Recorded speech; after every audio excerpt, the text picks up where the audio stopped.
Good evening. Although for me it's the morning, I want to begin by asking you a question.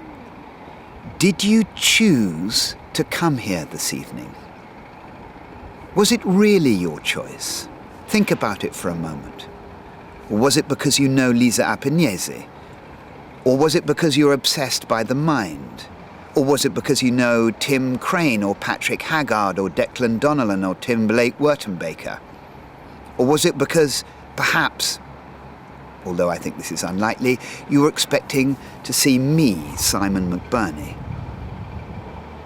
Or is it because you're interested in free will, or because a friend said, "Why don't we go?" Did you really choose to come here? Or were there in fact a whole set of external circumstances which meant that it was inevitable that you would come here? Do you have free will? Or is free will an illusion created by the brain? Is it merely the product of external circumstances acting on a complex system? This complex system, which is the brain, the most complex thing in the known universe, this thing which makes us do whatever we do, this 8.5 pounds of electrified pate. I work in the theatre. The word theatre comes from the Greek theatros, meaning the seeing place, but I always feel that that means the place of understanding, and that's how my great grandfather would have thought about it. He was a surgeon, and the word theatre for him meant the operating theatre. My father, who was an archaeologist and scientist, thought of the theatre as the laboratory. And perhaps, in a sense, I too think of the theatre as a kind of laboratory sometimes. Will this performance work? I think to myself, night after night. What is it doing? And how strange it is that we are making something completely illusory and fake, in which an entire audience gather together and pretend that it is real. It is, of course, the obsession of Shakespeare when he says at the beginning of Henry V, "Let's imagine this wooden O to be the fields of France."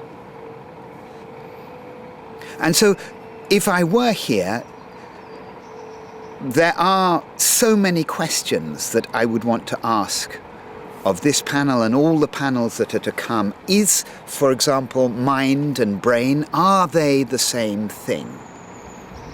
And if, for example, consciousness is merely a product of the evolution of the brain and an extraordinary evolutionary byproduct, and the brain itself is just a machine, surely we could therefore create a machine which could create consciousness. Perhaps it's not so special after all. And this extraordinary capacity for metaphor, which my father said was the consequence of being Homo sapiens sapiens, which we are, the way that our brain is structured. And in fact, the Neanderthal brain, supposedly, was structured in a very different way, so that it was curiously more joined up and less separate, and a Neanderthaler, looking at a man, only saw a man. But we are able to say, "Shall I compare thee to a summer's day? Thou art more lovely and more beautiful." We can compare a human being to a summer's day, but equally, and in a more sinister way, we can think of people as not people. It is perhaps the source of all racism. And famously, Gita Sereny in her book, Into That Darkness, asked Franz Stangl, the commandant of Treblinka, how he could watch people, men, women, children, naked, being whipped and driven up a road into the gas chamber and not empathize with them. What did he see? She asked him. What was he thinking? And famously he replied, "I thought of them as cargo. And then there is a crucial question as an actor. Are we one person? Because an actor knows we are multiple selves. We are many different people. We are constantly pretending to be other people. Is that an illusion? I ask you as you sit there. Are you one person? Are you sure who you are? I have a very strong impression that I'm Simon McBurney, but I also know that this person is different when he is a son, or when he is an Arsenal supporter, or when he is a father, or when he is a husband.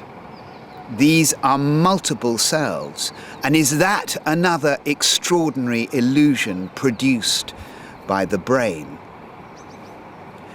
And as Shakespeare himself, obsessed by the difference between men and women, the poet, all his life, obsessed. Is the male brain different to the female brain? We know, for example, through neuroscience, that it seems that the male brain has an ability to focus, that it uses less of the brain, and that the female brain appears to use more of it. But is this really true? Is there a difference between the male and the female mind? And if there is a difference, is this the source of Shakespeare's obsession? And finally, is consciousness possible without memory?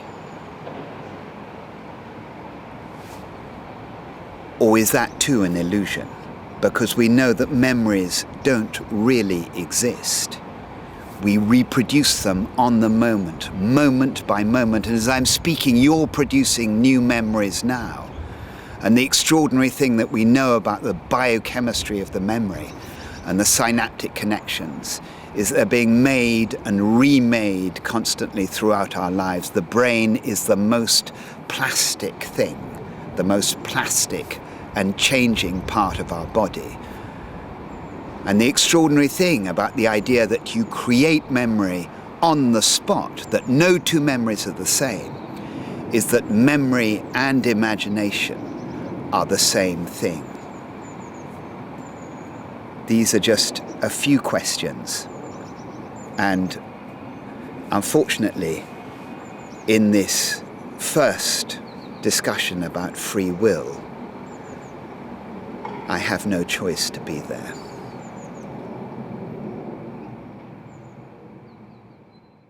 I want to extend my thanks to Simon McBurney for doing that film for us at 8:30 on a Sunday morning in a very windy but beautiful spot in Tufnell Park at the top of a house, and really for giving us this amazing envoi to the entirety of the series, which begins this evening.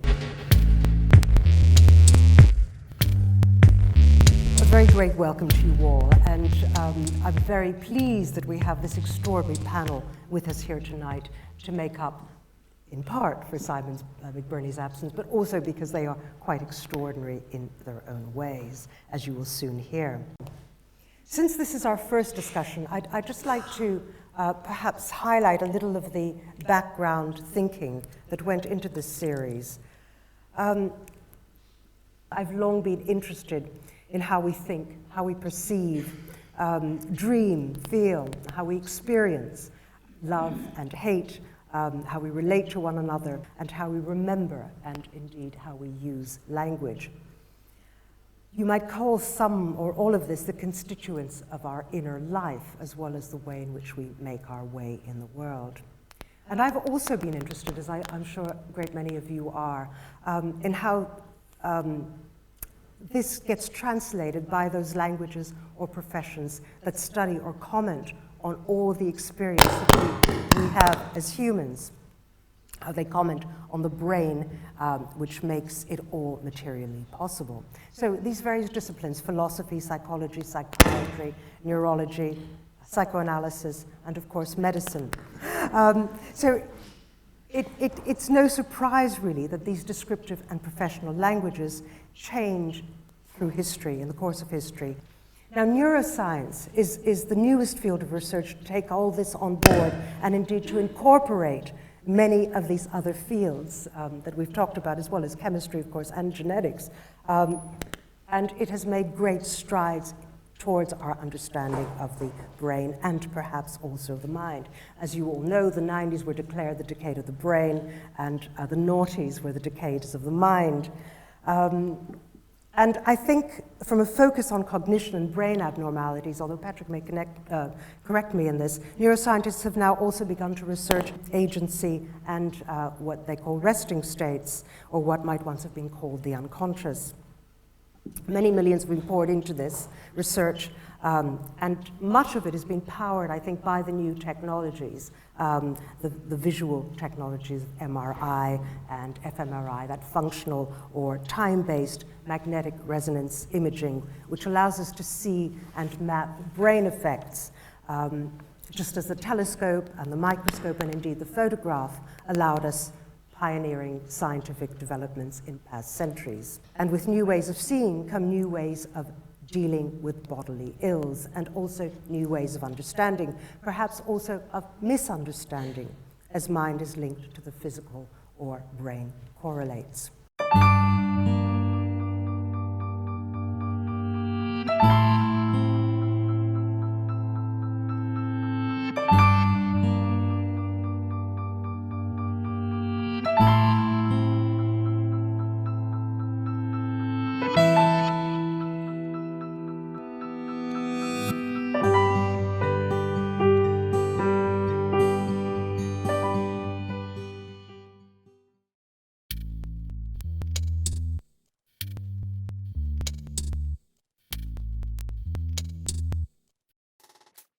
Clearly, our society depends on the assumption that people are responsible for their actions. We all feel that we're in control of what we do, and we have to stand up and face society and take responsibility for our actions. But what are the brain processes which allow all that to work?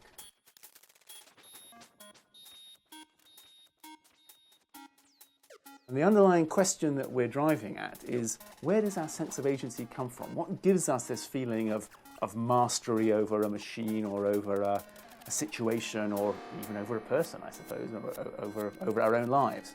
The dominant view at the moment in the field is that our experience of agency is really just a narrative that we make up after the event to explain all the scrapes and situations that we get ourselves into. My own view is that we do know something about what we're doing and how much control we have, and we know that at the point where we act. So what we're trying to do is to capture some of that question in this relatively simple experiment.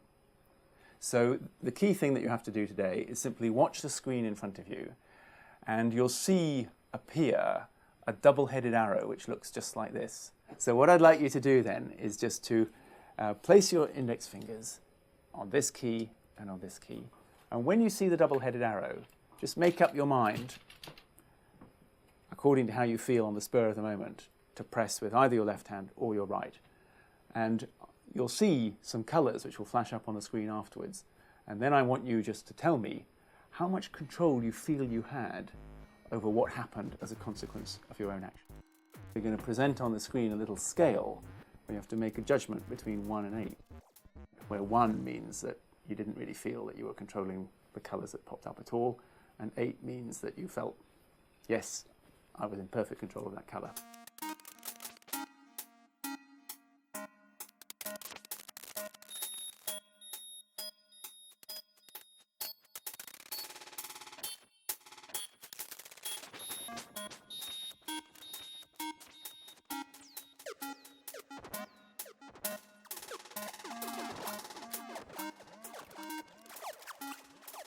One of the things that I noticed, for example, is that you were always feeling relatively little control over what happened as a consequence of your action. So maybe that's just the kind of person you are.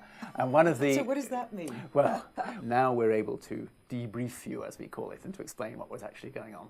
So each trial begins with a small cross in the center of the screen, and that's just to make sure you're looking in the right place.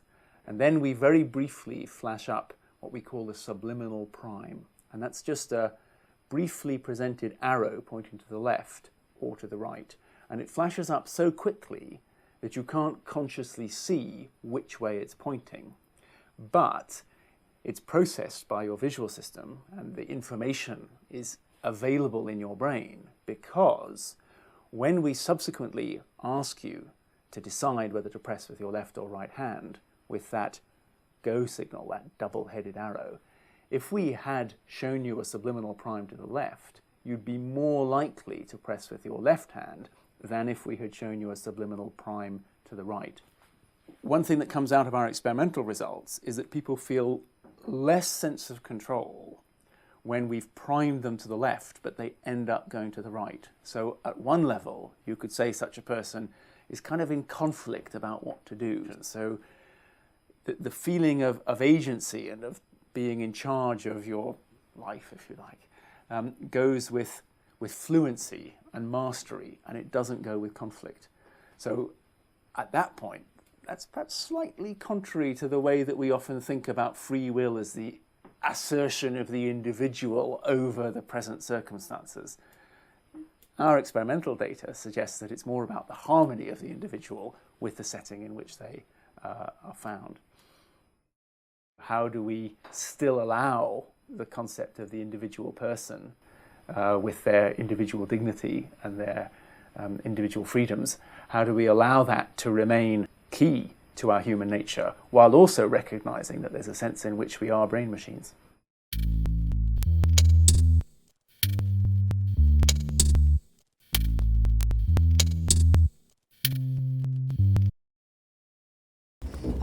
If you don't hear us, can you start gesturing wildly?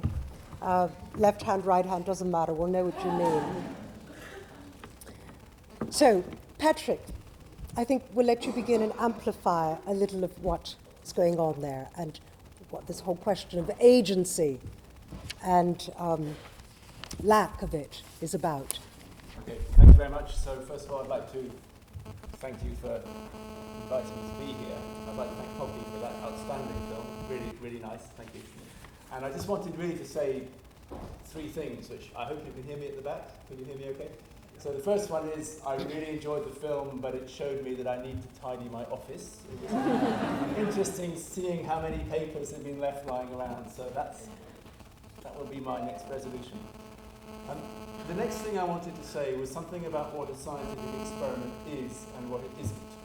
So the next comment really is about methodology, about what you might be able to study scientifically about such a interesting and tricky topic as what a person is and what the will is. So the first thing is that science by its nature has to simplify. It's quite tricky to study the world in all its richness and complexity. And the method of science is analytic. So it tries to find the core elements in things. It analyzes things down to their basic components.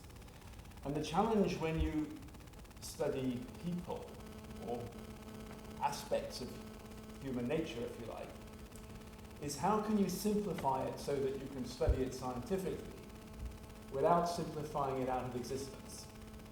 And I thought this was really interesting in the film to see very much in third-person perspective just how laughably simple the experiments that one can do, or that maybe just the ones that I do, on volition and on the ability to make decisions, how simplified they are.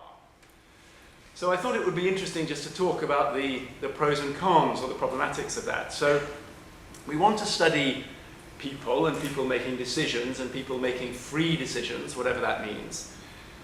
We want to study the mechanisms that might be involved in that. And in this particular film, we're placing electrodes on the scalp which pick up the tiny voltages that the neurons in the brain make when they fire when we think, and then we can try to study those decision processes.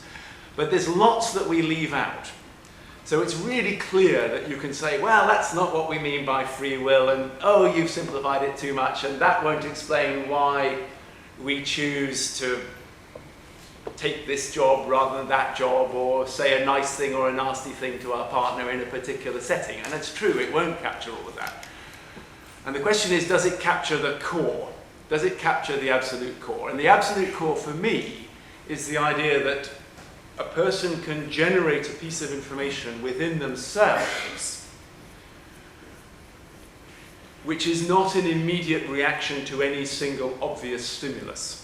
So in the case of this double-headed arrow, which means, well, you could use your left hand or you could use your right hand, and it's up to you, the question is, how do you break the symmetry of those two choices being entirely equal? There's no particular reason why you should choose left or choose right, but somehow you're able to do it. So there's this generative capacity for the human mind, which for me lies at the heart of what volition is. It's the capacity to do stuff, which we're trying to capture there. One thing that we miss is a very important idea in the philosophy of free will, which is the idea of reasons. So normally in philosophy, people say that to make voluntary actions or to have free will, you need to be capable of acting for a reason. And it's quite interesting that in these experiments, reasons really disappear. So that's a problem. It's a problem with my field. You can do experiments on free will which contain reasons, and they go a little bit like this. You say, if you press the left button, you get 10 quid. If you press the right button, you get 20 quid. Free choice, but there's obviously a reason why people would choose things. Now, I mean, we've done those experiments. They tend to be a little bit of a waste of time because you can probably guess the results. So here what we're doing is we're making the choice completely flat, completely equal. The two choices that you make, nothing hinges on them. They're of equal value. And I don't know what you think, but my hope is that, okay, there's no reason why Lisa would choose left or would choose right. But she's going to be using the mechanisms in her brain which would be available in other real-life situations where she does need to choose for a particular reason. So the mechanisms might be partly the same in this kind of very simplified situation and in the situations that we as individuals and as societies really care about. The only other thing I want to say about the experiment is you'll notice that we're always trying to, when we simplify the situation, we're also trying to manipulate it. And in this particular experiment, we're trying to manipulate Lisa's action choices without her knowing it by flashing up this little single-headed arrow pointing to the left or to the right, this subliminal prime, in order to bias her, quote, free, unquote, choice about which hand she uses in response to seeing the double-headed arrow. And I just want to sort of highlight a particular problem in volition. So scientifically, to study something, you always treat the thing you're studying as a black box. You manipulate the inputs and you see what comes out the other end, right? That's the standard way of studying anything, is you see how it responds to its inputs. Now the problem with free will or with human self-consciousness is it's not clear what the input is, because we're dealing with this capacity to generate, if you like, inputs for ourselves. So the background to this particular experiment is to try to put inputs into Lisa's brain which are so subtle that she doesn't even see them by flashing them super quickly, and then see if this kind of subtle subliminal control of the input can change the way her brain works and can manipulate her free choices. And if that's true, that's quite interesting, because it suggests that her free choices, in a sense, are not free. If I have one more or 2 more minutes, the other thing which I just want to bring out, which perhaps was sort of hidden in the way that we do each individual experiment, is the really important question in human psychology is often when. So when we experience something, when a particular event is marked in our stream of consciousness, is the single most sort of rich question that one can often ask about human experience.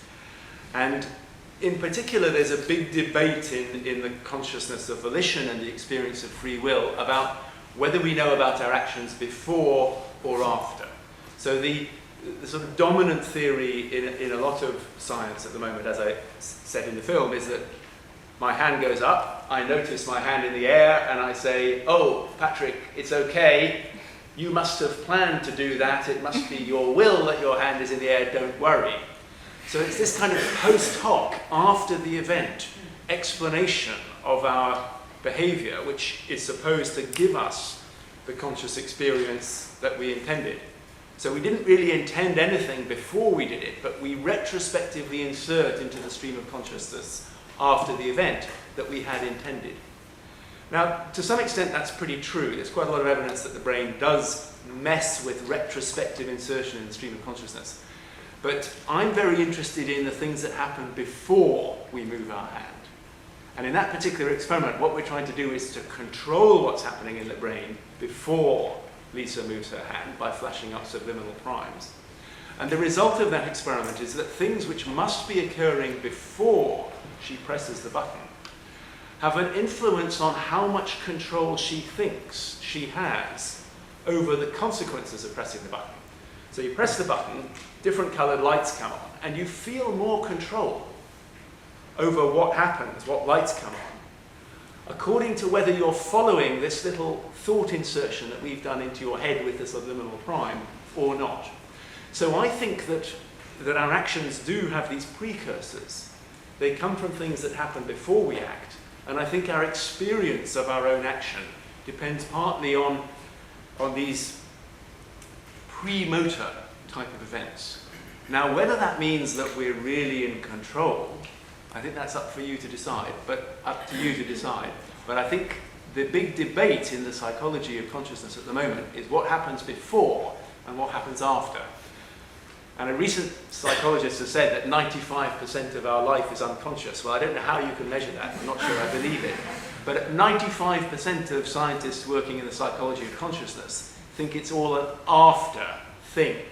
And I'm one of the 5% who thinks that it's got some elements of being a before thing. I don't think that means we have free will in the Cartesian sense, but I'm quite interested in what we do have, just doing a natural history of the will. And I think that at least part of it is a before thing and not an after thing. Thank you. Patrick, can I just ask you one question? I was reminded by watching the film again. You said to me at one point, perhaps you're the kind of person who doesn't often think she's in control or never feels very much in control.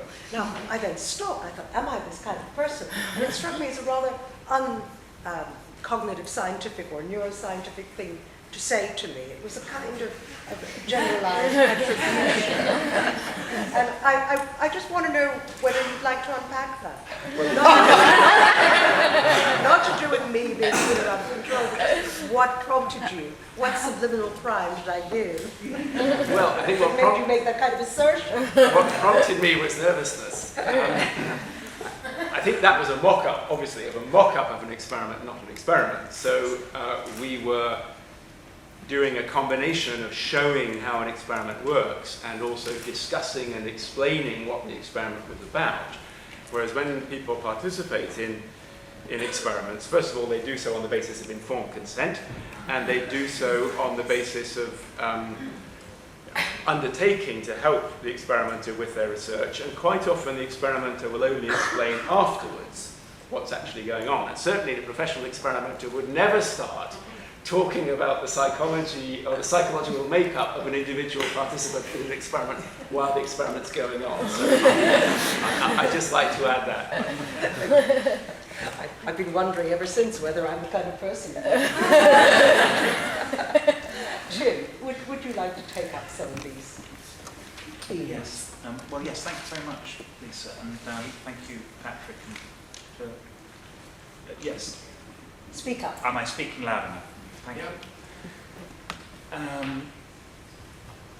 There's some very interesting questions raised by Patrick's talk and by what he said in the film. I'd like to identify two things which I think are central about the question of free will. This session is called Free Will, and I think there are two fundamental questions that we have to answer if we're going to get these questions clearly in our sights. And the first is about the will. What is the will? Is there such a thing as the will? What do we mean when we talk about the will? And the second is the will free? So I think we need to keep these two things apart. So for example, when someone talks about, as Patrick does, talks about a sense of agency, that whether we exhibit a sense of agency or a sense of control, maybe the idea of having a sense of agency, a sense that you're in control of things, maybe that's what it is to have a will. That's compatible with our will not being free, with freedom being an illusion, in the way that Simon McBurney was saying in his introductory remarks. So my first question is, what is the will? Now traditionally, in philosophy, when philosophers thought about these things, they distinguished the will on the one hand from reason, and on the other hand from desire. So desire is just when you want something, or you have an urge for something, in your move to seek something, and the simplest creatures can have such urges and pursue their goals. The will is different from desire. When Simon introduced his talk in the beginning of this film, he asked if you chose to come here. He didn't ask, did you want to come here? He didn't say, did you come here because you wanted to come here? He asked whether you chose to come. And choosing and wanting are very different things. Choosing seems more like an action, an activity of the mind. It's something that we're in control of. Whereas the things we want, we're not always in control of those things. These things, in some way, things that happen to us. So I think that's a very important distinction in understanding what we think of as the will, our sense of control. Patrick kept mentioning control, and that was the question that was asked to Lisa in the film. How much did you feel in control? And control is a very different thing from being subject to desire or an urge. So if you might have a desire for a drink, but you decide that you will put it off till 6 o'clock until you've finished some important piece of work or something. What you're doing there, you're making a decision, and a decision is an act of the will. Now, what does that? The question for psychology and for neuroscience and philosophy is whether that corresponds to the reality of our minds. We distinguish in the ordinary way we have of thinking about this between deciding to do something and merely wanting to do it. And it's our decisions which help control our life. Now my own view is that consciousness is not the most important issue here when it comes to decisions. What the most important thing about decisions is not the sense that we have of making decisions, but whether we are actually in control of the things that we decide. So that's my first question, which is, what is the will? The second question is the will free? Now, I think you could act apparently under the responsibility of your will. You could decide apparently to do things, and nonetheless you could fail to be free. And this is something which I think is not. The experiments about how little control, how we might have less control than we think we have over the things we're doing, these are very interesting.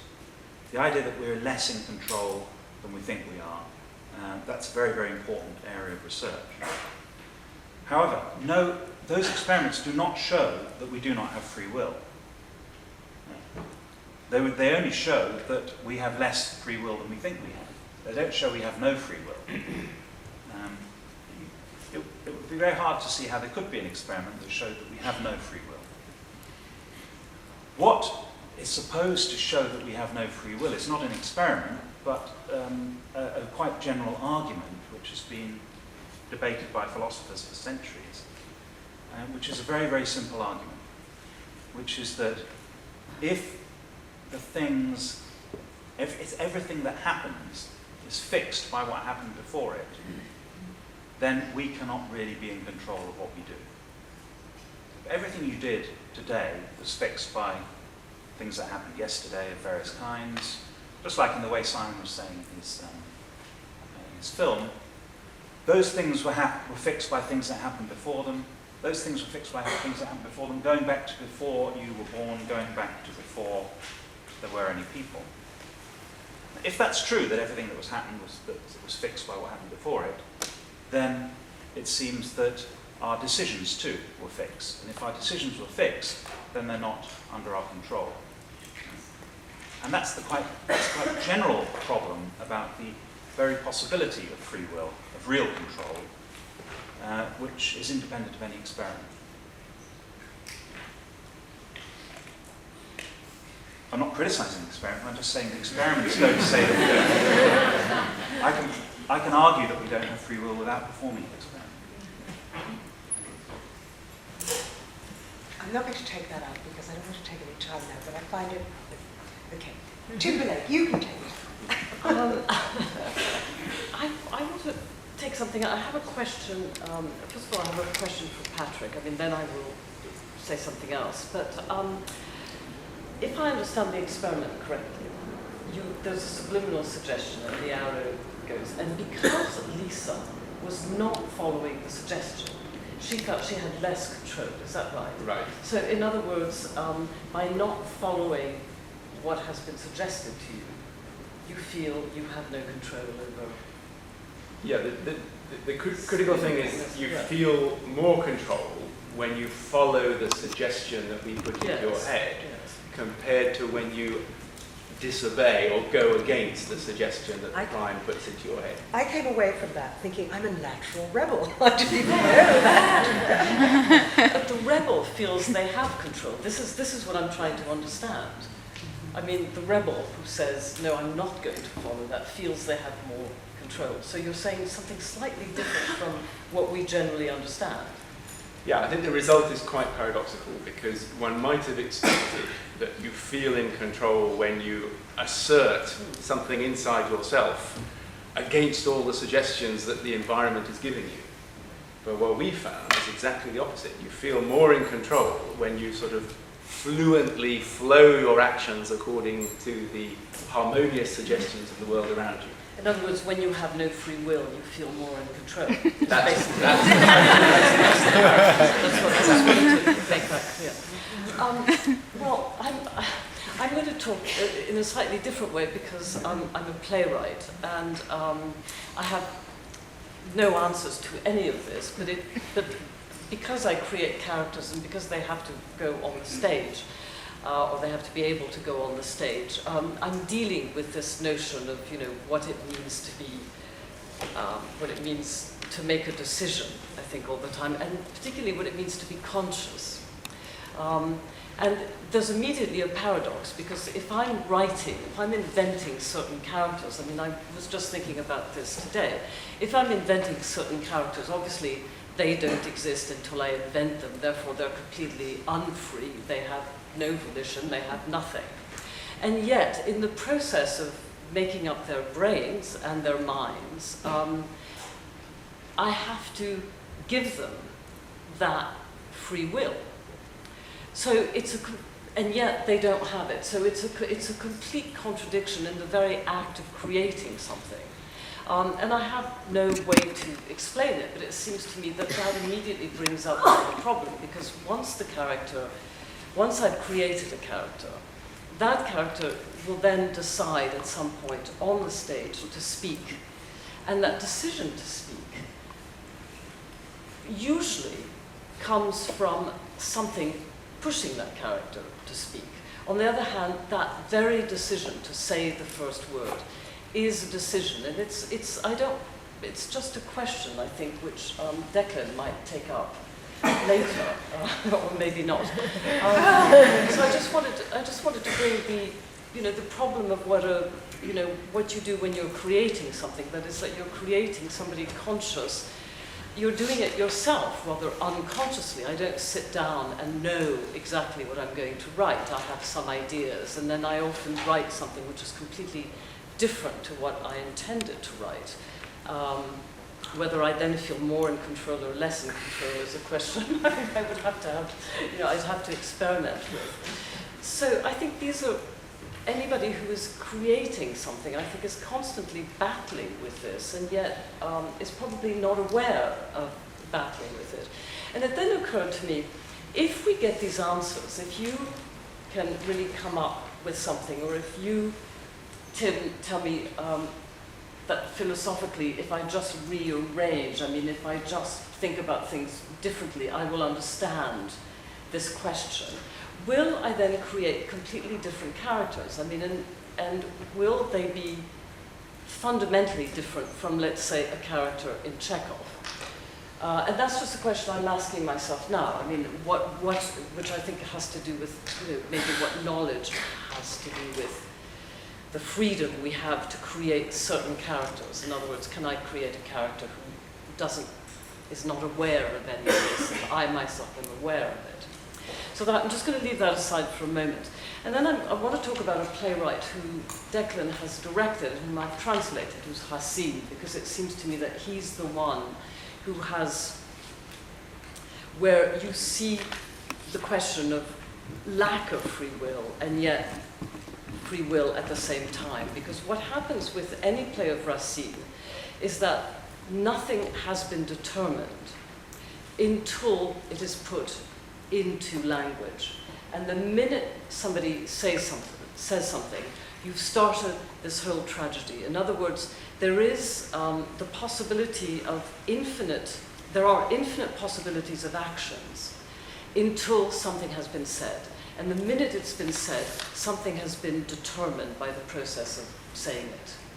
And in some way, the freedom of that, if we want to use those terms, or the agency of that person, seems to disappear the more they speak. I mean, I call it the reverse of the talking cure. You know, you talk and you go straight into disaster. You know, this is how it gets resolved. So that's another thing that I think really interests me, because we haven't talked about language and what language does and how language, what freedom we have in language. I mean, we have the freedom to speak or not to speak, but once we start speaking, are we diminishing this freedom in some way? And that, I think, is quite a problem, because we see that when we go to war, you know, that the more rhetoric comes out, the less chance there is to sort of change the course of history or indeed of an action. So I'm just really throwing these things out, and we can discuss them later, but I think they are very much related to the different things we're discussing. Thank you, Timberlake. It's very interesting. So many things that I'd like to take up. But objection.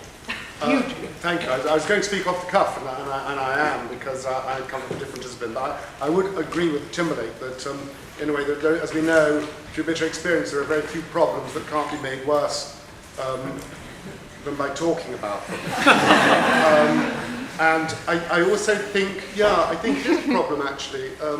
You know, since words are grown but very traitors, says Festian, one always has to keep a kind of not a fire hydrant, but an extinguisher ready to cool down the number of words that one can use. And here we go, using words to attack words. But I think I just have to sort of say, you know, I'm not a scientist, and I'm a theatre director, and a theatre director my job's been the same for 35 years, which I'm in a room watching people enacting something for us, and it's not very good. And I've got to think of ways of making it better, and that's what I've done, and refined it, and hopefully my act's got better over the years. But that has led me, inevitably, to the distinction between the conscious mind and the unconscious mind. And what seems to me to be better is alive. And what is alive is indisputable and ultimately mysterious. We never need to discuss whether something's alive or not, but we can all have a great big row about why it's dead. And that, to me, is a very important thing. I think that I have to speak in a sort of way that I feel sort of dreadfully an academic. Well, but I have to sort of declare I was brought up as an Irish Roman Catholic, and the doctrines of free will were absolutely hardwired into me. And although I've learned as I've grown older that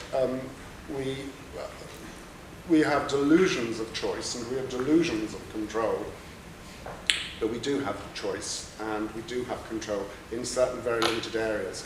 And that we have to, the process of maturity is connected with experience, which is deciding and refining where we can make choices and where we actually can't.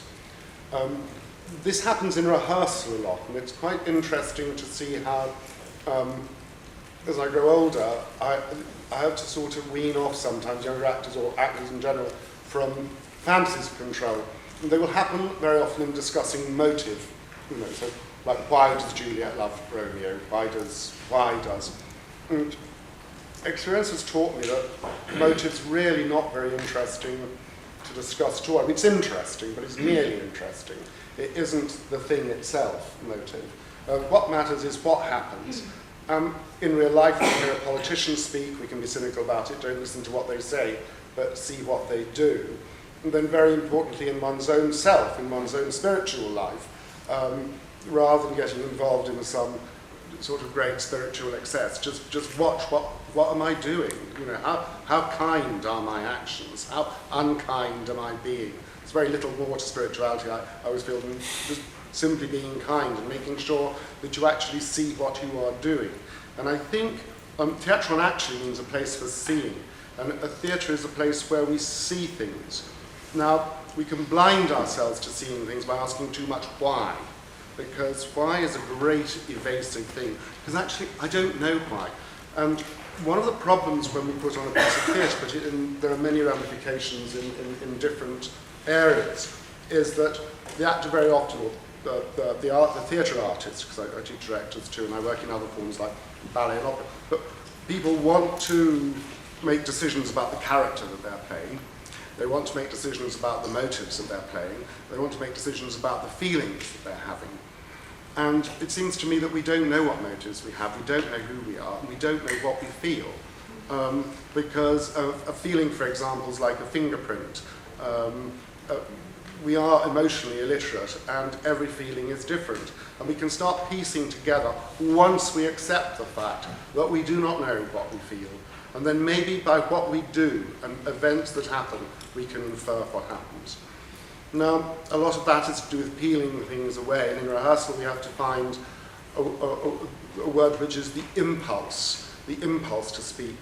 But I can tell you that you never find the impulse to speak if you need to know why you're speaking first, because that ain't what happens, really. You can have all sorts of motives, but in the heat of the moment, the thing that you see changes what you do. So, and anyway, I can talk about many things that in the unconscious, in theatre, the problem is that the actor cannot play unconsciousness. The actor can only play that part which is conscious. The problem is that the actor very often want to. We have fantasies of control because we need intense reassurance against loss, and we have fantasies of control that we can control our emotions, that we can choose to play feelings, that we can choose to play characters, and we can't do any of these things. We can simply play that tiny part of life that is conscious. However, I do agree that a huge amount is unconscious, and the process of rehearsal is how to somehow influence that unconscious part of the actor. But we have, what I would feel, which I suspect is rather controversial, is that the unconscious mind is only accessible through the conscious mind. But the problem is that the conscious mind, that part of us that's conscious, doesn't want to help. Because the conscious mind really, it seems to me, wants to say, actually, I'm the only bit that exists, and I'm going to take you on all sorts of delusions to the unconsciousness. And that's what I actually find, and that's why words are so treacherous. So, sorry, I've written too much about this to be able to reduce it to 6 minutes. Thank you, Declan. I'm struggling here because I want to find some point of interconnection between all of us, but it's actually very, very difficult. And I've found this many times, and I'm sure everybody on the panel has, that we keep thinking if only we could get the scientists and the philosophers and the writers to speak to each other, we'll enrich the languages which so often stay separate. And yet it's very, very difficult to make a marriage between them. And since this is the first session, I'd actually like to take the liberty of straying a little away from free will, or actually acting upon my own free will, and say, first of all, to Patrick and perhaps to you, Tim, what is it that makes this particular kind of exchange so difficult? We all seem to agree that there's more unconscious about us than that is conscious, or at least we're less able to be as conscious as we quite often think we are. We have less free will than we think we have. And yet it all becomes slightly amorphous, and we don't know how to zero in on what the problem is. And I don't know if it's a problem of translation. I mean, when I was writing my last book, I said to myself, well, how do I get from a leap in the synapse to Kant's critique of pure reason? Or how do I get from a love spot in the brain, a little bit that warms up here and looks slightly red, and say, yes, that's what falling in love is about. How can one begin to make those leaps? You make them very well, actually. I mean, you actually use the word free will, and we're talking about, a subject sitting there pressing buttons. So, help me. Well, I think the dialogue is difficult, but it's exceptionally interesting. So that's the first thing that I would say. I really enjoyed, for example, hearing what you were saying, Declan, about how little we may know of our own motives and the reasons why we act, and therefore why is the wrong question. So I would encourage you to ask when, rather than why. What is the one I was going to ask? Well, I think you have to ask something. I mean, that's your job, is to ask something. And I think it's interesting that you don't ask why. So I'm not quite sure what you would define your question as, but at least we know what it isn't.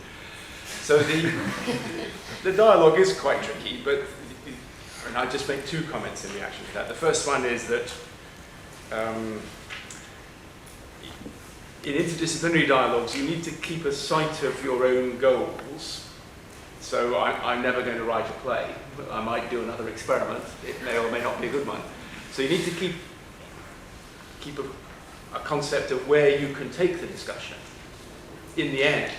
But you need to be open to have lots of fun on the way there. So I think this is a feature of this kind of dialogue, that it doesn't necessarily produce concrete outputs, but there's a turbulence and tension which is potentially very generative, as long as you keep sight of what you actually need to produce at the end, which is dependent on your professional But perspective. Patrick, if I were to ask you to create a black box experiment around the fact of around the process of acting, I mean, after all, theatre itself is a black box. How would you go about it? What is it that you would want to find out? Well, I don't think I would. What everybody has said. So the second thing I was going to say is that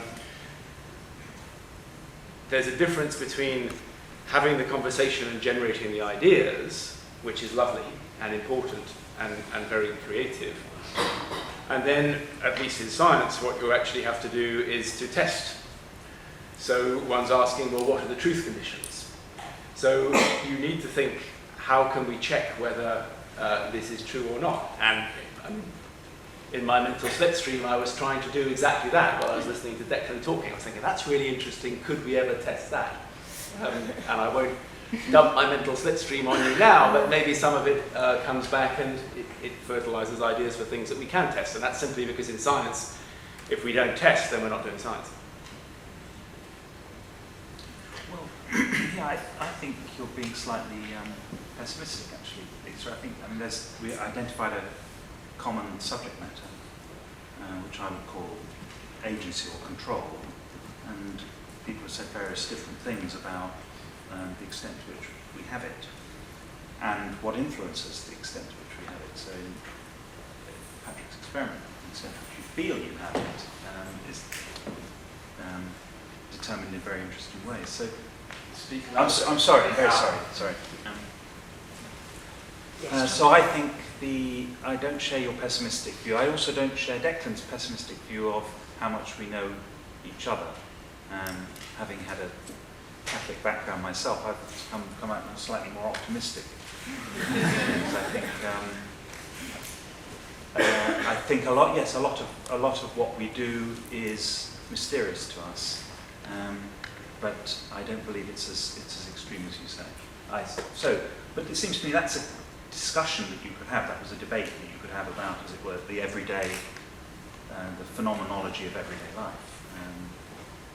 And I was very struck by something that Timberlake said about language, because it seems to me that there is that element in which once you've said something, once you've committed yourself to something, then you've closed off other possibilities. Maybe you've revealed an intention, or you've revealed your thought, and now people have to think of you in another way. So I think it makes sense to say that language and asserting something, in a way, removes your freedom.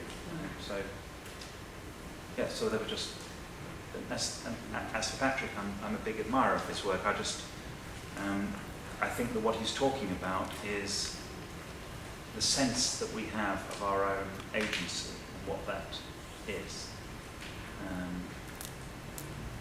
As for difficulties in the dialogue, I mean, I think there are genuinely different mindsets and people have different kinds of interests. And I think, you know, philosophers are drawn to try and simplify. Well, some kinds of philosophers are drawn to simplify, other philosophers are drawn to make things more complicated. I agree with Patrick that the sort of things that interest me is when you can actually make progress by breaking something down and seeing whether you can get the simplest elements of it and start from there. I think that wouldn't be the way to direct a play, for example. So there are different ways of looking at the same questions, and I think they genuinely are the same questions. I wasn't really being pessimistic, I was just trying to rouse you. I think, do you want to come back to that? Yeah, well, because what I was going to say is that something that you've both talked about, and which has come up, is the idea of narrative, which I think is something we're all dealing with, and something which particularly interests me, and which I think we're all trying to understand. Because you talked about it in a. I think it's whether we have the narrative afterwards, in other words, to explain why we've raised our hands, or whether there is something of a narrative before. And this notion of narrative, I think, is something that we do all have in common, because I think we're all grappling with what is, and so are you, Declan, when you're when you're rehearsing, is what it means to have, in all this, to have what narrative is in all of this. I mean, leaving aside the initial discussion of free will, what is this? What are we saying about narrative? I try to say, I must just say, I don't feel particularly pessimistic at all. I think we do have free will. I think we'll be really pessimistic if we say we have no free will, we have no capacity to make any choice at all. That, to me, would be a terribly frightening conclusion, but we know that scientists shouldn't start from their conclusions. I suggest you start from that one.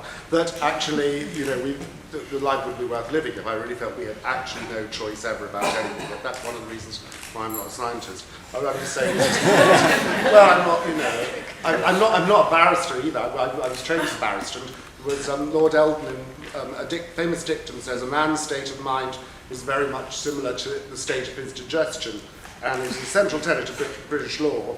And it has hanged thousands of people all over the world in the empire. And it's, I don't believe a man's state of mind is very much like the state of his digestion, and it's the central tenet of our criminal justice. So there you go. But I don't feel, I think that being realistic about how little we know, how little choice we have, doesn't mean that it is different from being pessimistic. But about narrative, I think so much of narrative increasingly is to do with, it gives us a delusion of control. I'm in a very sad situation at the moment with a very, very sick friend, and in front of the vast mystery of a death that is about to happen, and the mystery of life, the mystery of the life that's about to pass, I've noticed so many of the conversations are, when was the first diagnosis, when was the first symptom, what did the doctor, what did the consultant, it's all going back in time and narrativizing in a means of sort of controlling the awesome immensity and emotional inadequacy in the face of something that's overwhelmingly mysterious. And I think I'm very optimistic about a dialogue between the two. But I have something in me that's very deep and dark, which I'm very worried about the fantasy that we can eliminate mystery. And this is, I think we have to content ourselves with mystery, and sometimes, although much of science is to do with the elimination of certain aspects of it. Well, I think we won't eliminate too much mystery if I still say there is a little time for questions. So I think we will take a few. So shall we take them in all together, or do you prefer them separately? Let's take two to start. One back there. Sure. Can you speak very loudly? Okay, can you hear me now? Good.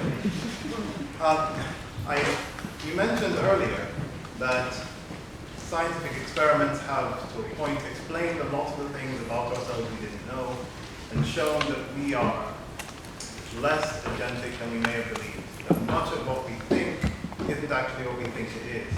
You did then afterwards mention that no experiment has so far proven that we don't have free will. And my problem with that is that that's not how experiments work. It's that experiments start with a null hypothesis, and then we try to prove that something is there. Otherwise, no experiment has proven that we don't have telepathic or telekinetic abilities. We don't think we have those, just because we haven't proven that we don't have them. That wouldn't lead to a lot of sense if we did it that way.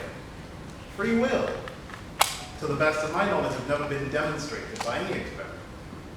And many people believe that we have free will because they feel like they have free will. But a lot of psychology and a lot of neuroscience has shown us, and I'm a psychologist myself, that these feelings can be very deceptive.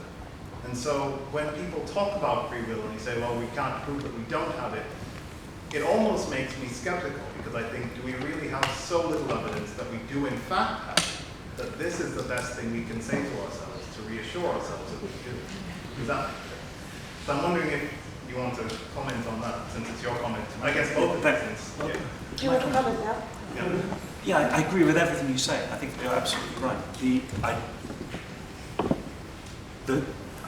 I was alluding to some psychologists, neuroscientists, who have said that there is evidence that we don't have free will, and for the reason that you said, that's not the way that evidence from experiments is going to work. There couldn't be such evidence. But I also think that we don't. Well, there's something I don't agree with in what you said. I think we do believe that we act freely, and so we do believe that in a certain sense things are up to us. I don't think that that is undermined by any of the experiments by Liberton, people like this. I think what would undermine it is some general argument about the nature of our world, the sort that I gestured. So, but apart from that, I completely agree with it. Okay, there was another question just back there. Has it gone?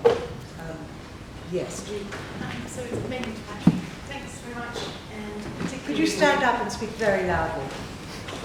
Stand up, I don't know what the loud, but I thought I'll help people here.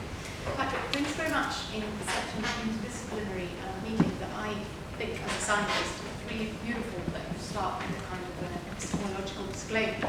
You're saying that we are reductionists, we have to reduce things to the basics, and I think that's a respectable and fantastic attitude that we should recognise as an interdisciplinary meeting, that it's always valuable to do.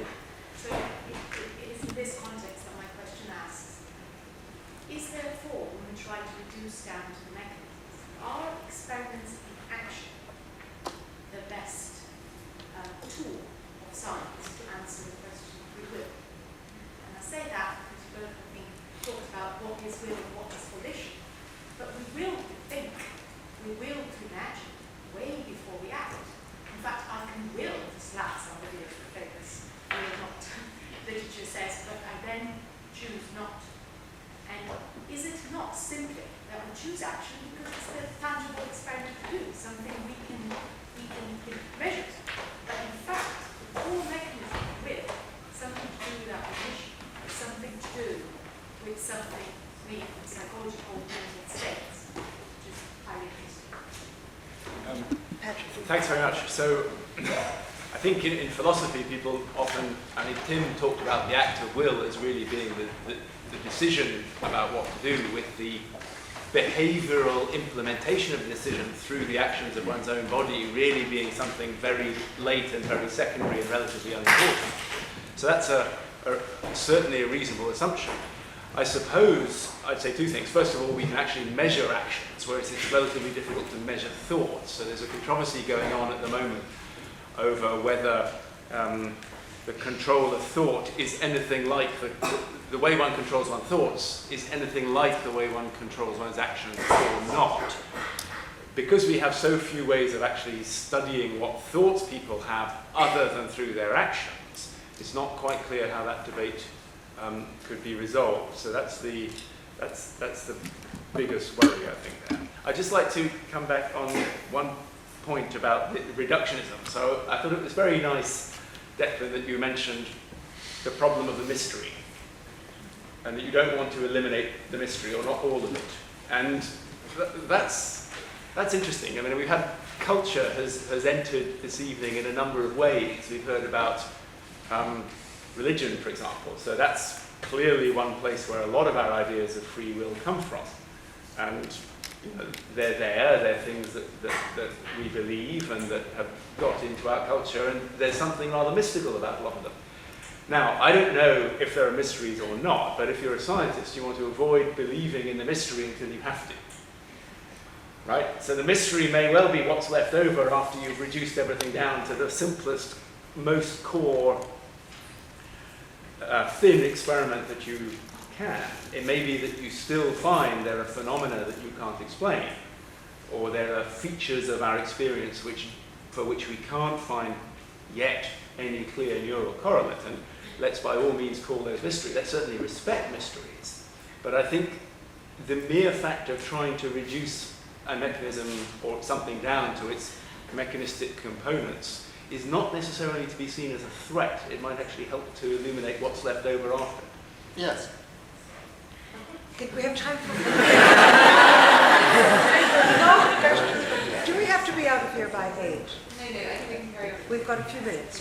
Can't we get that loud noise back again? Because I'm missing it. Question over there. Stand up. Well, I think there is still a mystery here, and one that the experiment raises, and I feel like I'd like to hear a bit more about what the implications of the experiment might be if taken entirely straightforwardly from a theatrical perspective, from a psychoanalytic perspective, from a psychological and philosophical perspective. Just simply, why might we feel less in control when we're in fact at those times more in control? And why might we, if it's right, feel more in control when in fact we're less in control? If that were indeed the case, and I can sort of believe it is, why, what? Fascinating question, Patrick. You're going to have to tell us a little more. No, I want to hear everyone else. I want to hear everyone else's responses to the experiment. That's the interdisciplinary point. If that were the case, I mean, you talked about theatre. It sounds exactly that's exactly what's thinking. Well, this is a very interesting point, and in the theatre, because in the theatre, I find increasingly through experience and not through theory, that actually you have to wean people off the idea that there may be a black box, that all is dependent on context, and it's getting actors to understand that character is not something that they bear with them in what I would call disparagingly an inner emotive centre, the fantasy I place that exists, that actually is in a whole series of different they're in the space. That's what I say. I mean, we have to, the space is. We live in a charged space all the time. So I'm very different now from. I hope I'm going to be at dinner in a couple of hours. But and I think that's a very, very important that that in the theatre there are no black boxes. There's something else I sort of feel rather uncomfortable about something that I've said, which is that much of theatre, but many of the great plays, are about people who are deluding themselves that they have no free will, when in fact they do. And our self-deception, so Vershinin, for example, Three Sisters, or Orsino, we've talked about Vershinin if we know Three Sisters, but I've done this play where I've done Russian, and he talks so much rubbish about the future, while his wife is killing herself in front of his 2 daughters. And you have to not believe what, you've got to really look at the what, at the incredible unkindness that is being visited on a younger generation that are not allowed to come on stage. But you've got to be really acute to those things, that actually there's a huge masking of free will that happens as well, when people imagine that they don't have. He'd far rather live in the future than in the present. But that's probably rather off the point. Does anybody else want to take that up? Because I think that's a fascinating area. Since you picked it up as well from what Patrick was saying. Yeah, no, I think it's well, I mean, my immediate reaction when I saw the film is I thought, oh, well, we can all become Buddhists, because that'll give us some, that'll give us a sense of control. I mean, that sort of acceptance of that suggestion. But I gave up on that one. But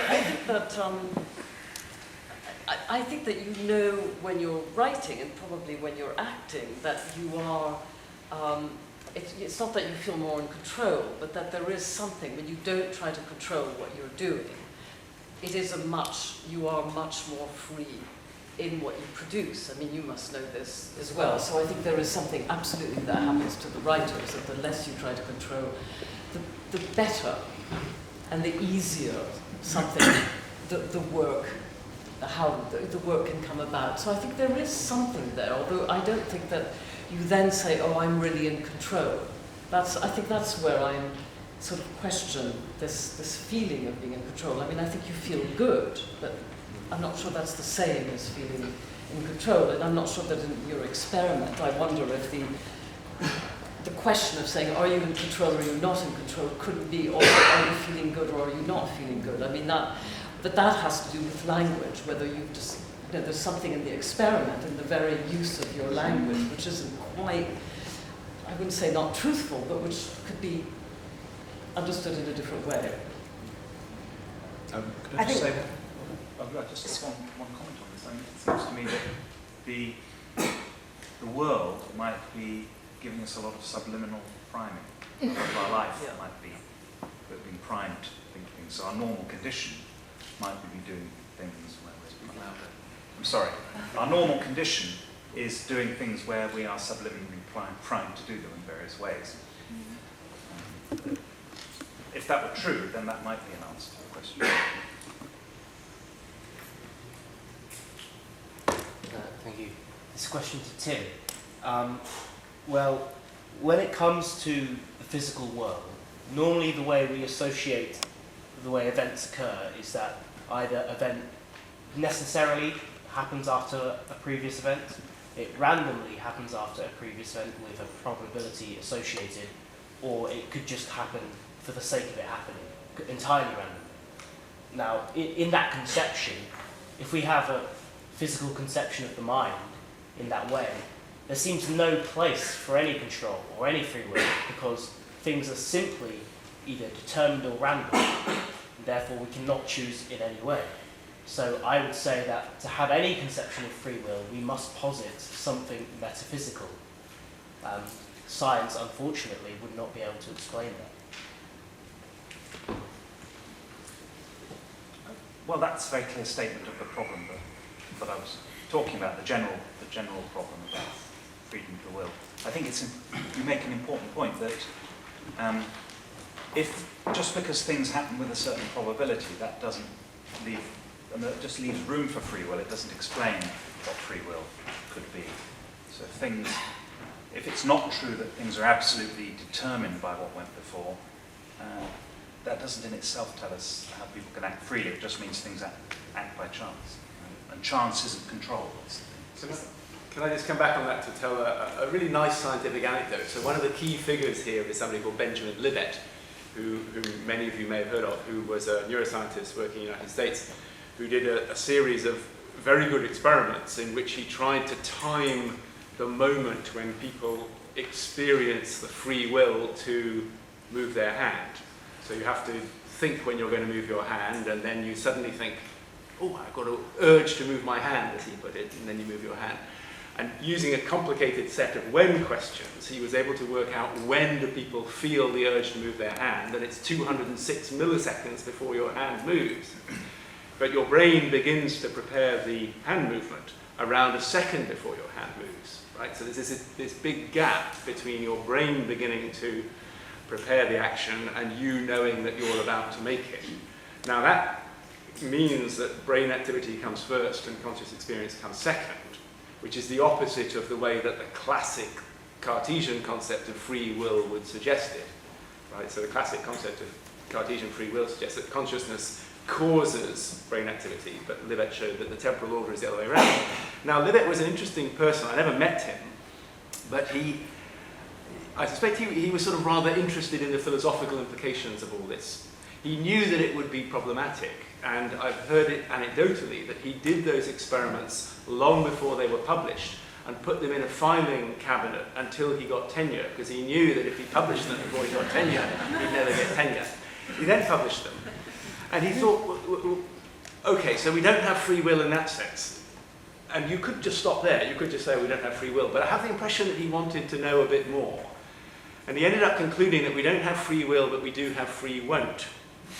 And the argument runs like this. The argument says that, okay, your brain generates the drive which is going to move your hand. And you have the experience, oh, Patrick, you really want to move your hand, or Patrick, I really want to move my hand. That language doesn't quite express what urge is in that sense. But you have that experience 206 milliseconds before your hand moves. Now, Libet's view was that that 206 milliseconds is just enough time for something to come in and say, oh, stop, don't do it, don't move your hand. So you have a right of veto. Now, the neuroscientific problem is this. Why should the right of veto be something which is separate from brain activity? I think we do have a right of veto. Perhaps I'm a little bit unusual, but I think that you do have the ability to stop the action up until the last moment. And I think the reason you have that ability is because you have a brain mechanism which checks whether you really want to move your hand, and if you don't, if it happens to be silly because your hand is on a trigger or something, then it will provide the appropriate information and resources to stop you. So this idea of veto has been extremely discussed in the literature, and Libet sort of, I think he felt he wanted it to be there. Why? Well, because if you get it, then you've got responsibility. You've got all of the things that society needs in order to function. Society's got to have some idea that you're responsible for what you do and I'm responsible for what I do. Now, I agree with that. I think we do need an idea of responsibility, but I'm not sure that positing psychological or mental events which are somehow decoupled from the brain, veto which flies in from the clouds like a deus ex machina to stop our actions or to stop our brain from doing stupid things, I don't think that stacks up at all. If there is a veto, it's got to be in the brain as well. It's just another brain mechanism. But that means free will is all in the negation. I think that's quite a good place to stop. I'll take one more because we are running too late. Just here, yes. Would you say that an ardent physicalist, reductionist, like Richard Dawkins, for example, would go to his home and discipline his children, in spite of the fact that he thinks that we are basically programmed, that in fact we are just nothing but the actions, physical actions of electrons on each other? That's the first observation. The second one is, how is it that we got the illusion of free will? If in fact we are automata, in a sense, and we are pre-programmed, how is it that suddenly there was some sort of human being that thought that they have got freedom of action? Why did this happen? Whoa, it's a long one to start now, isn't it? Do you want to give us a very quick trajectory of how we got there? I have no idea. I can try and make a very quick comment if you want. But I think, as very often, evolutionary explanations are very compelling. They may not be always the ones that everybody likes to hear, but it's very difficult to resist the explanation that a lot of our psychological life, including our concept of free will, arose and is there because it's very adaptive. It's very useful. It works really well. And I think this has got a lot to do with the fact that our brain size, our frontal brain size, has increased a lot in recent evolution.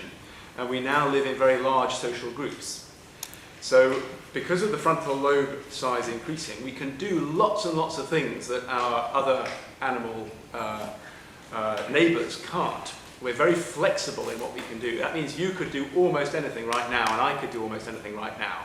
But we still got to get along. I don't know you very well, you don't know me very well. We've still got to be able to live together. And I think that the fact that people make unpredictable actions in large social groups is potentially a problem, right? Because people might steal each other's things and kill each other and so on. So therefore, some mechanism of responsibility is extremely adaptive. It's extremely good at making sure that that large social group functions successfully. So I think that the consciousness that we have of our own actions and that we're about to make them and that we need to control them, all of that aspect of the self, I think that's a result of the fact that these particular machines are now living in large social groups where people can do all sorts of different things. I love it when evolution is on our side. I think Lara was desperate to say something. So. I thought we could probably do another 5 minutes if you think like that. I just wanted to maybe follow up from Josh's question, which got such fascinating answers, to try and draw people together one more time in relation to the experiment. So maybe if Patrick could briefly respond to Timberlake's point, which seemed very valid, about the wording of control and whether you would agree that Patrick would be a better word. But also Tim's point that we're all living with subliminal messages. Are those from within us? I mean, are those subconscious, are those unconscious subliminal messages, or are they from outside? And how would Declan and Timberlake, would you agree with that? I could say something about that. I mean, that's exactly what the rehearsal process is entirely for about me, which, with the work that I do with actors, because the actors very often, particularly how they've been trained, often want to understand. They understand theoretically the truth that they come from inside. But that's really not the experience of life. The experience of life is that our experience of life is that the impulse comes from the thing that is outside. The thing I call the target is the thing. It's whatever it is in our imaginations or in the world outside.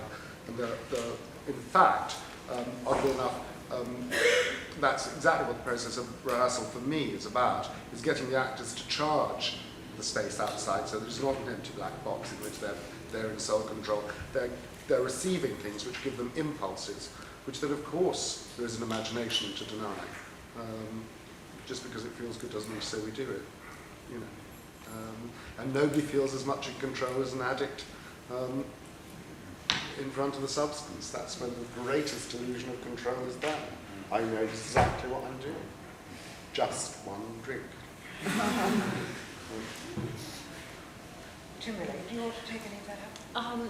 I think I would say that we don't know. You know, that's the whether it comes from inside or outside, and that very often it's a dialogue. You know, because I mean, what makes something, what puts something inside, and I mean, we've been having a dialogue this evening, and I think this idea of dialogue, which is very much a theatrical one, is very important, because we discover things through dialogue, and but we don't know things all by our. I mean, I think this is also something, Patrick, what we've all been talking about. We don't know things completely by ourselves.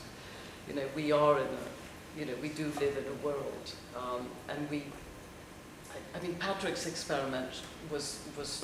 I mean, he made the experiment. In other words, he made that the stimulus was coming from the outside, and I think that most of the time but Lisa was responding to from something she had inside. So it's that dialogue, I think, that made the result, not one thing or the other. That's what I'm trying to say. I think, if I may just come in here, I mean, it seems to me that one of always the difficulties of the subject within the black box is the subject comes with a history, and the subject comes with certain preconceptions as well. I had more than usual because you told me what the experiment was. But even if I had just been there, I would still have certain, and that has to be somehow discounted, but it's not within, it's still there. I mean, it's very hard to reduce to the point that you need to reduce the automaton to fill the experimental space. Sorry, let's just it was, you don't mind? You're happy? All right. Okay, I'll take one. I think you point to please.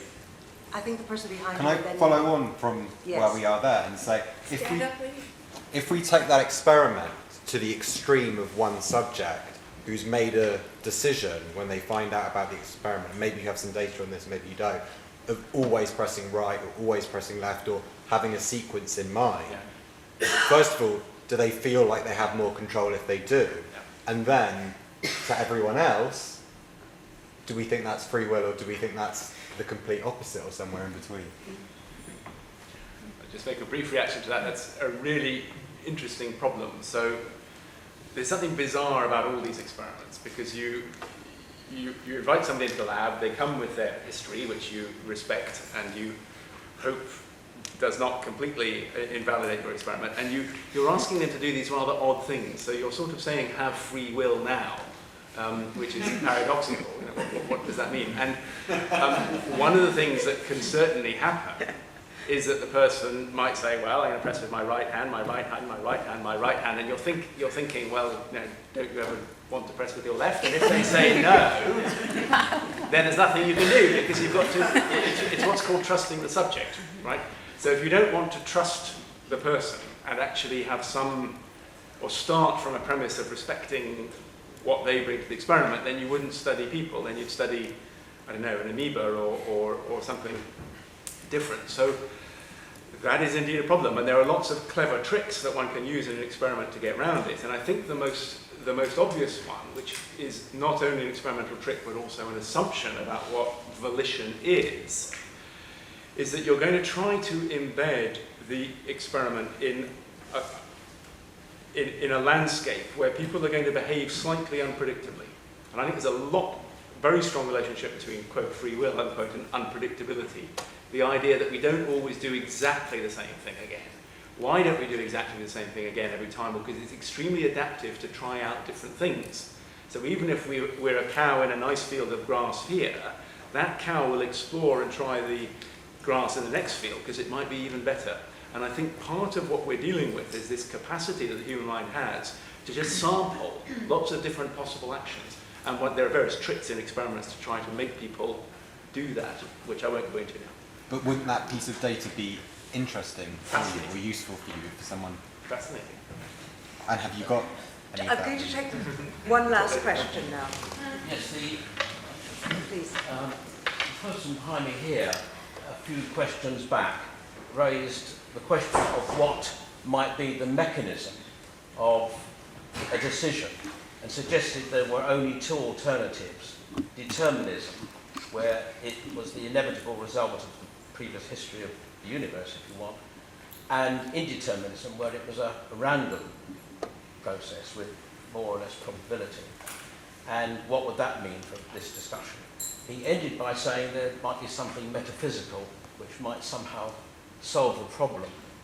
And the gentleman over there was criticising Dawkins who believed in atoms only, again seems to be implying that if there was something more, something intangible or immaterial about the mind, this would somehow solve the problem. Well, my point is simply that I think I can only see two logical alternatives, whether you have a physical brain or a Cartesian mental type brain. Either it works deterministically or it does not. And in neither case can you get the situation where you can say, that situation, a different action was really possible. Either it was necessary to be that one, or it was entirely random, there is no moral consequence. I don't know if there's a question there that you want to unpick, Jim. Maybe you want to comment about that. A comment, really. I think there are other possibilities. So I think we should distinguish between the idea that only one thing could happen and that only one thing could happen given what went before. So if things were different before, then other things could have happened. So the question really is whether there's any sense of freedom that we can have which is compatible with the idea that everything is fixed by what happened before it. And I think we don't know the answer to that question, but it's possible that freedom is an illusion. Well, except that if someone points a gun at you, you can say, I was not free in what I did as a consequence. So there is some value in distinguishing between actions of one's own free will and actions under duress. Absolutely. But I think I like the idea of ending on a note of freedom. You are all now free to leave. But please come back.